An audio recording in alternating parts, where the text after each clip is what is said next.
السلام علیکم۔ پلانٹ فن ریویو کے ساتھ میں آپ کے ساتھ حاضر۔ غیر ڈرامہ ایئر وائی کا ایک بہت ہٹ نمبر اس وقت چل رہا ہے، اس کی کل 16 ایپیسوڈ آئی اور ایپیسوڈ سٹارٹ ہوتی ہے جہاں پہ بات کر رہے ہیں کون، سالس صاحب بات کر رہے ہیں فون پہ اور کہہ رہے ہیں کسی کو کہ میں کسی بھی طرح اس وقت گھر سے باہر نہیں نکلنا چاہ رہا، میرا موڈ نہیں ہو رہا، میں گھر پہ رہنا چاہ رہا ہوں۔ اور پیچھے سے آتی ہے وفا آ کر کبڑ میں سے کچھ نکالنا چاہتی ہے، لیکن اس کے ہاتھ میں کانٹا چپ جاتا ہے اور جب کانٹا چپتا ہے تو اس کو نکالنے کے لیے سالس صاحب آتے ہیں اور سالس صاحب جب اس کانٹے کو نکالنا چاہ رہے ہیں تو اسی دوران جو ہے وہ وفا کی بیوٹی کی طرف اٹریکٹ ہوتے ہیں، لیکن اس اٹریکشن کو زیادہ دیر نہیں گزرتی کہ شفا کا فون آ جاتا ہے اور شفا کا جب فون آتا ہے تو سالس وہ فون اٹھا کر باہر نکل جاتا ہے اور باہر جا کے اسے بات کرنا چاہتا ہے۔ وہ کہتی تم کمرے میں بات کیوں نہیں کرتے؟ وہ کہتے کمرے میں تو وفا ہے۔ وہ کہتی اتنے سارے روم ہیں تو وفا جو ہے وہ کسی اور جگہ کیوں نہیں رہتی؟ خیر وہ اسے بتاتا ہے کہ ایسا کرنے کی کیا صورت ہو سکتی ہے۔ اس کے بعد کیا ہوتا ہے کہ وہ دونوں جو ہے وہ پلان کرتے ہیں کہ اب ہم نے کرنا کیا ہے، اور اس کے بعد سین آ جاتا ہے جہانگیر صاحب پہ، جہاں جہانگیر صاحب بیٹھے ہیں اپنے گھر میں اور وہاں پہ سالس آ جاتا ہے۔ سالس آتا ہے جب تو وہ وہاں پہ جوتے اتار دیتا ہے اور وہ کہتا ہے یہ تمہارا روم نہیں ہے، اور پھر وہ شبیر کو بلا کے جوتے باہر بھجوا دیتا ہے اور وہ کہتا ہے یار تمہاری امی گئی ہوئی ہیں، ان کو ذرا کال کرو۔ وہ کال کرنے کے لیے نمبر ڈھونڈ رہا ہوتا ہے کہ اتنی دیر میں واپس آ جاتی ہے کون، تہذیب، اور تہذیب کے ساتھ وفا، اور تہذیب وہاں پر آ کر وفا کو بٹھا دیتی ہے سالس کے ساتھ اور کہتی ہے کہ میری بیٹی کو اگر کسی نے دکھ دیا تو وہ میری زندگی کا آخری دن ہوگا۔ اب وہ اس طرح سے باتیں یہ ساری کر رہی ہوتی ہے کہ جہانگیر پہلے تو خوش ہو رہا ہوتا ہے اور سوچ رہا ہوتا ہے کہ یار ان کی اچھی محبت ہو گئی ہے، لیکن پھر جب وہ دوبارہ یہ کہتی ہے نا کہ بس میں نے کہہ دیا جو کہہ دیا، تو جہانگیر فیل کر جاتا ہے کہ کچھ ہوا ہے، لیکن وہ ابھی شو نہیں کروا رہا کہ اس کو پتہ چل گیا کہ کچھ ہوا ہے۔ لیکن وہ وہاں پہ پھر بعد میں جب وہ چلی جاتی ہے تہذیب تو وفا کہتا ہے تم لوگوں نے کوئی فلم یا کوئی ڈرامہ تو نہیں دیکھا؟ خیر اس پہ اگلے سین میں دکھاتے ہیں کہ وفا اپنے روم میں اپنے نئے ڈریسز کو جو ہے وہ نکال کے سیٹ کر رہی ہے اور وہاں پہ آ جاتا ہے سالس اور کہتا ہے تم نے امی کو کیا کہا؟ وہ کہتی وہی جو تم لوگوں نے کہا ہے وہی میں نے امی کو کہا ہے۔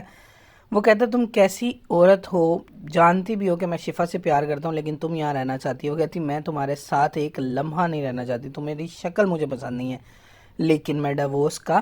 داغ نہیں لینا چاہتی۔ وہ کہتا میرا جب دل کرے گا میں تمہیں چھوڑ دوں گا، اور وہ وہاں سے چلا جاتا ہے۔ اس کے بعد دکھاتے ہیں شفا اور سالس ملے ہیں اور سالس کو شفا کہہ رہی ہے کہ تم اسے ڈیورس کب دو گے؟ وہ کہتا ہے کہ ابھی یہ ممکن نہیں ہے، میرا امیج کا کیا ہوگا، ایک ہی گھر کی ایک لڑکی کو ڈیورس کر کے اسی گھر کی دوسری لڑکی سے شادی کیسے ممکن ہوگا یہ سب۔ خیر شفا وہاں سے اٹھ کے چلی جاتی ہے اور جب وہ جا رہی ہوتی ہے اسے سب یاد آ رہا ہوتا ہے کہ کیسے اس کی شادی ہوئی تھی اور کیسے یہ سارے معاملات چلے تھے۔ وہ اس کا نمبر جو ہے وہ بلاک کر دیتی ہے اور اس کے بعد جو ہے وہ ایک سین ہے جہاں پر بیٹھی ہوئی ہے تہذیب اور وہ وفا سے پوچھ رہی ہے کہ تمہارا کمرہ جو میں نے ریڈو کروانا ہے اس میں کیسا بیڈ لگایا جائے، کبڈ کیسی بنوائی جائے۔ وہ کہتی ہے آپ سالس سے پوچھ لیں۔ وہ کہتی ہے سالس کو تو کوئی ہوش ہی نہیں، اس کو تو صرف بیڈ چاہیے بیٹا، ویسے بھی میں یہ تمہارے لیے کروا رہی ہوں، اس کے لیے نہیں کروا رہی۔ اور جب وہ یہ سب کچھ باتیں کر رہی ہیں تو اسی دوران ان کے گھر میں کون آ جاتی ہے؟ تحریم آ جاتی ہے۔ تحریم جب آتی ہے تو تحریم اس کے روم میں آ جاتی ہے اور یہ تحریم کو لے کے تہذیب کو اور وفا کو لے کے باہر نکل جاتی ہیں، اور جب یہ باہر جاتی ہیں تو وفا جو ہے وہ کچن میں چلی جاتی ہے اور کچن میں جب وفا جاتی ہے تو تہذیب اور تحریم آپس میں آتے ہوئے یہ بات کر رہی ہوتی ہیں۔ تو تحریم یہ کہتی ہے کہ ایسی لڑکیوں کا نا بہت ہی اچھا ریکارڈ ہے کہ یہ اپنے پہلے تو خاوند کو پسا لیتی ہیں اور اس کے بعد سسرال اور خاوند کے دل پہ راج کرتی ہیں، جس کو تہذیب یہ کہتی ہے کہ تم ایسی بات میری بہو کے بارے میں نہ کرو۔ اور اس کے بعد وہ بہو کو بلاتی ہے لنچ کی ٹیبل پہ، اور لنچ کی ٹیبل پہ وہ اس کو ایسے سرو کرتی ہے فوڈ اپنے سامنے اپنے ہاتھوں سے کہ تحریم جو ہے وہ جل جاتی ہے، کیونکہ تحریم آپ کو پتا ہے حوا کی بیٹی ہونے کی وجہ سے وفا سے آلریڈی نفرت کرتی ہے۔ اور اس کے بعد سین میں دکھاتے ہیں کہ جب تحریم گھر آئی ہے وہ گھر آ کے سب کو بتاتی ہے کہ تہذیب آپا نے تو اسے اپنے دل پہ اور سر آنکھوں پہ بٹھا کے رکھا ہوا ہے۔ تو خیر وہ سب کہتے ہیں ہماری طرف سے تو بلا ٹلی، اب جہاں مرضی رکھے۔ اس کے بعد سین میں یہ ہوتا ہے کہ سالس جو ہے وہ کسی کو بار بار کال کر رہا ہے لیکن کال اٹینڈ نہیں ہو رہی، تو وہ کہتا ہے کس سے؟ وفا سے مجھے اپنا موبائل دینا، اور وہ وفا سے فون لے کر شفا کو کال کرنے لگ جاتا ہے، اور شفا کے ہاتھ میں جب فون ہوتا ہے اس میں بار بار جو ہے وہ وفا کا نمبر آ رہا ہوتا ہے، تو فرجاد جو ہے اس کو نوٹ کرتا ہے۔ اس کے بعد شفا اٹھ کے چلی جاتی ہے اور جب اٹھ کے جاتی ہے تو وہ جا کے سالس سے بات کرتی ہے۔ سالس اسے کہتا ہے تم نے میرا نمبر کیوں بلاک کیا؟ وہ کہتی ہے ہم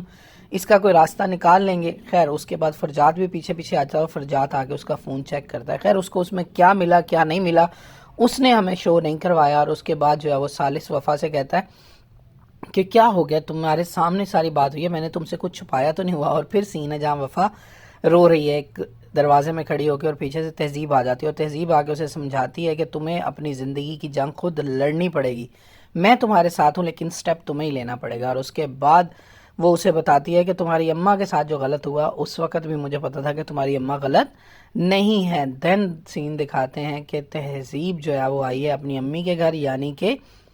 نانوں کی گھر سالس کی، اور اس کے بعد وہ شفا کو بلاتی ہے اور شفا کو کہتی ہے کہ مجھے سب پتہ ہے، اور مجھے جو سب پتہ ہے اگر تم یہاں اپنے قدم یہاں نہ روکے تو میں وہ سب کچھ بتا دوں گی سب کو۔ اور یہ ساری باتیں تہذیب سن لیتی ہے، اور جب تہذیب